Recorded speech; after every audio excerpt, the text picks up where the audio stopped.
An extra defensive back in the game now here for 3rd and 4. Now it's Rodgers.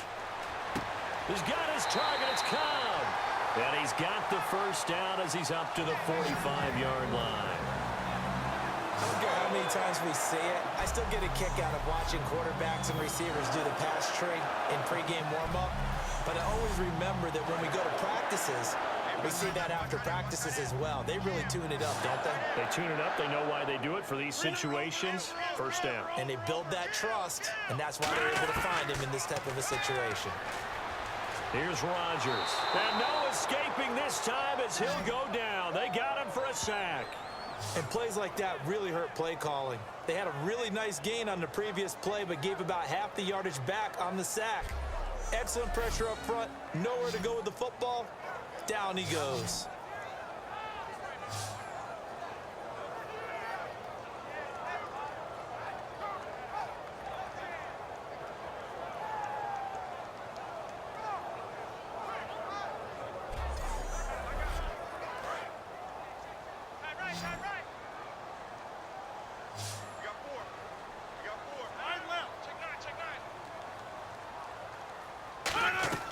Rodgers to throw on 2nd down.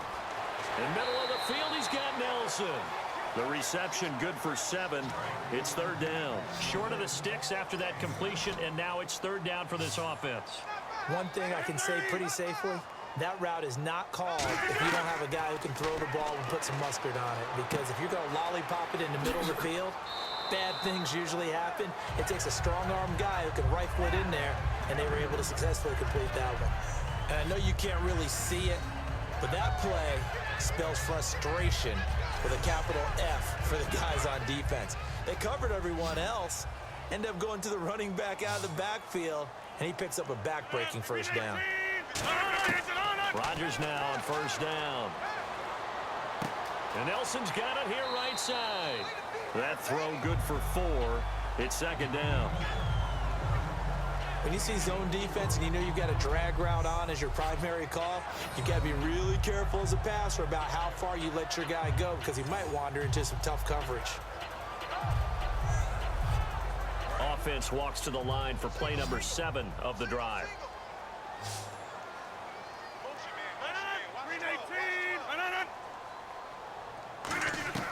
And again, it's Rodgers. And he's taken down here by the Saints. It'll go as a loss of 3 on the sack, and it brings up 3rd down. And no matter what the situation, the O-line just hates that because they feel like they didn't protect little brother back there, right? Man, that's just so difficult for them because just think about every single play. When you decide to throw the football, you're dealing with some of the best athletes on the planet. You talk about guys, if they weren't playing football, they'd be starring in the NBA at power forward. It's a really difficult task.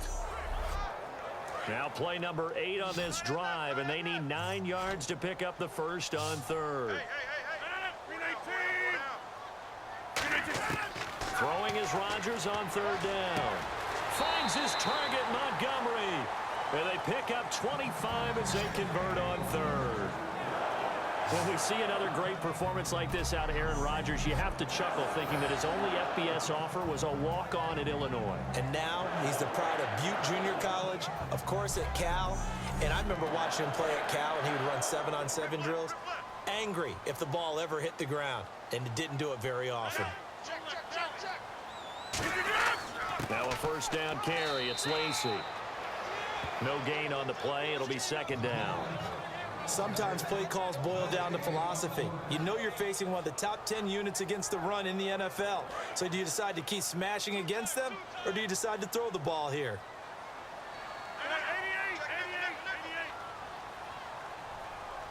On 2nd down, here's Rodgers.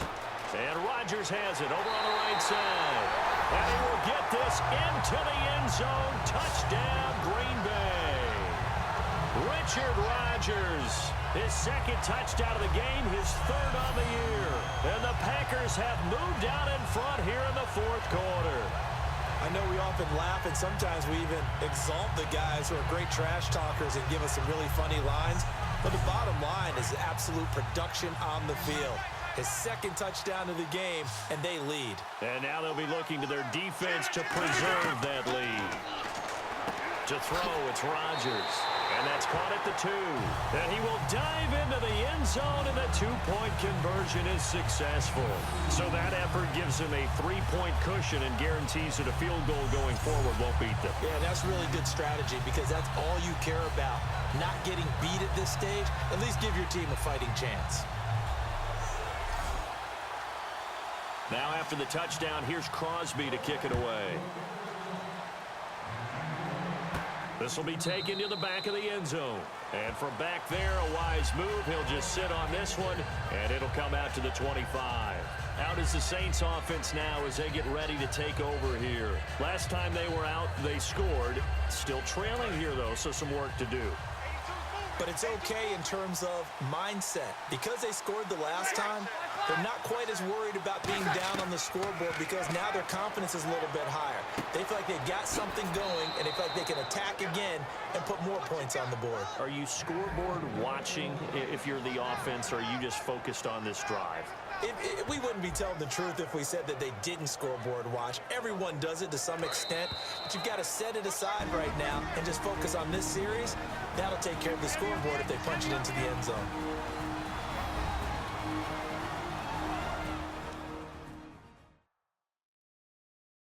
So it's Saints football as we get you reset.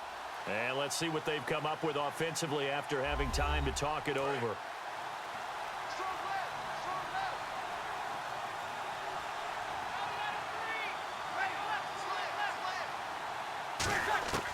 Breeze now on first down. He goes underneath to Ingram. And he's able to take it across midfield before going out of bounds. Was that a receiver? Yeah, actually it was. There's a running back who was a receiver on the play. Ike's been spending time in the receiver drills getting his feet down. Well, those guys out of the backfield, they got to be good, agile with their feet. He showed the agility there with a toe tap. No doubt about it. It's like he'd run to ballet school. Got the toes down and stayed in bounds. And he gets this inside the 35-yard line.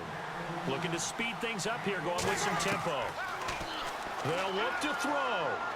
And he is out of bounds inside the 30. 5 yards on the catch there, brings up second down. If you're running out route, it's likely you end up near the sideline. And what did we just see there? Toe tap. You got it. The benefits of practice. Toe tapping, foot dragging, picking it up, and making sure it was a catch.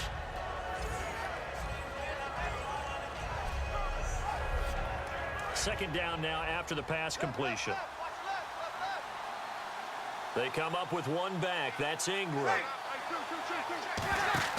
He'll look to throw. And he's got it over the middle. Fleener. And he's able to get it to the edge of the red zone at the 20-yard line. And now it looks like they're going to be in the hurry-up. He's back to throw. Looking for someone to throw to. This will be caught at about the 3. And he is into the end zone. Touchdown, New Orleans. Mark Ingram, his 6th touchdown of the season. And the Saints have moved out in front here in the 4th quarter. Getting your back involved, what's the importance there in the passing game? Well, oftentimes you can create mismatches because who's going to cover him? And you get him into space, which is where he likes to operate with the ball in his hands. Oftentimes makes people miss, gets that run after the catch, and off he goes. And into the end zone. And that will make this a 4-point game.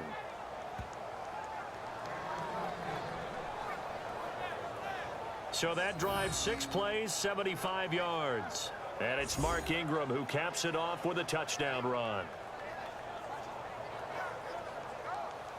Morstead out now following the touchdown to kick. Now the return. Here comes Randall Cobb. And a good return as he'll be stopped just shy of the 30-yard line. And Green Bay getting ready to go as they take the field. They're down here in a 1-score game. But the time, it's a factor, but it's not a huge factor right now, is it? It's really not, because this amount of time, gives them a chance to run their offense, to go through play sequences. And this is what they work on every week in practice, usually on a Friday. They go over this type of a situation, late game situation. What are we going to do when we have the opportunity? They've called these plays a bunch of times. Now's their chance to execute them. And they have the opportunity now. Here's the execution. Over the middle, that's caught by Adams. And he's going to get this all the way down inside the 35. It's a gain of 24 that time. And it'll give the Packers a first down.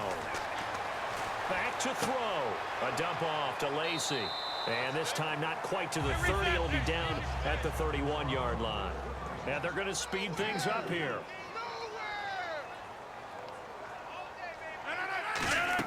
Back to throw. It's caught here by Adams. Oh, no, he lost the football. And a big turnover there as his guys will get the football back. Well, that simply is a missed opportunity. They're in position. If they take the ball downfield and score, they've got a chance to win the game. Instead, they cough it up.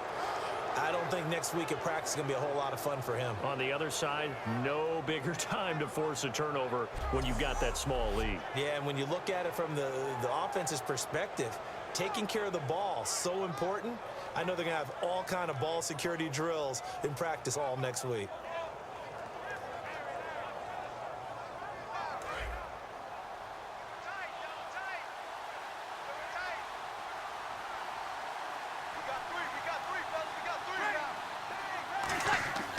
They'll run with Ingram here to begin the drive. Oh, that's just not fair, and now room to run. And he's eventually brought down, but not before he reaches the 39, just shy of the 40. And now a timeout coming from the defensive side for the Packers. It's just their first. They've got 2 more to use here in the final stages. And now following that timeout, the defense back out onto the field.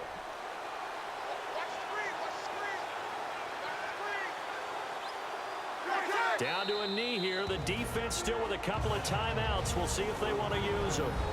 And now the Packers going to take another timeout. That'll be their second, so one more chance to stop the clock here. And we'll be back.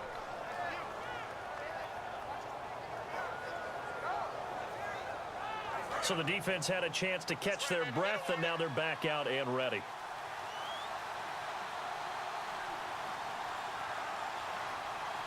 The Saints in victory formation now as they'll take the knee.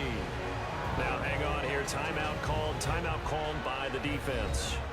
That'll be their third and final stoppage here as we step aside.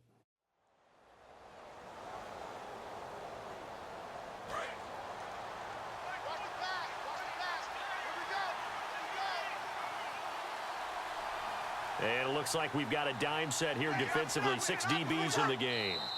Drew Brees with a kneel down, and that ought to do it. Here's Thomas Morstead now, as he'll come on to kick for a 6th time tonight. A lot of scoring. There's no doubt about that in this one, Charles. Points, they were not at a premium. They were pretty easy to come by. They were, but it was fun, wasn't it? Because both teams finding ways to click.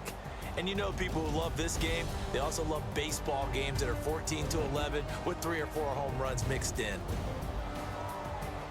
So for New Orleans, it'll be a 500 start as the win gets them back to 2-2. And they will head home next week to take on the Tampa Bay Buccaneers. Meanwhile, for the Packers, they also will exit this one at 2-2. And they'll look to get back on the beam next week as they host the Pittsburgh Steelers.